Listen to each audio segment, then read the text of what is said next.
watch your parents have sex every day for the rest of your life. बोलना है। Publicity stunt है। अभी कुछ दिन पहले उनको प्रधानमंत्री से पुरस्कार भी मिला है, सम्मान मिला है, तो उसका मान रखने के लिए कम से कम उनको इस तरह का स्टेटमेंट नहीं देना था, क्योंकि प्रधानमंत्री जी खुद जब भारतीय संस्कृति की बात करते हैं तो ऐसे करके एक पवित्र रिश्ते में माँ बाप और बच्चों का जो रिश्ता होता है हमारे भारतीय संस्कृति में इतना पवित्र रिश्ता होता है, उस रिश्ते को लेकर इस तरह की गंदी बातें कहना कहीं से भी जायज़ नहीं है। इस पर कड़ा एक्शन होना चाहिए।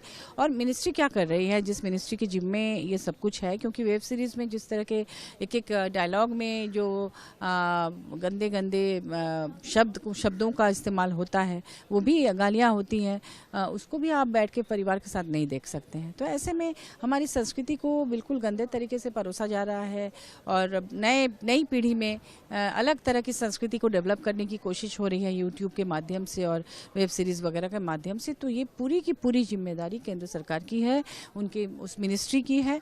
तो हम उन्हीं से सवाल करेंगे कि मिनिस्ट्री क्या कर रहा है।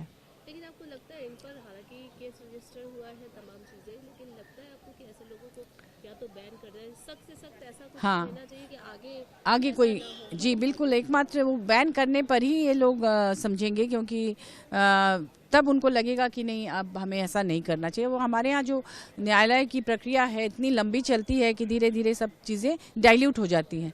किसी पर कोई एक्शन होने के पहले ही वो धीरे धीरे लोग भूल भी जाते हैं, वो धीरे धीरे केस खत्म हो जाता है। तो उस तरह से सोच के करना चाहिए।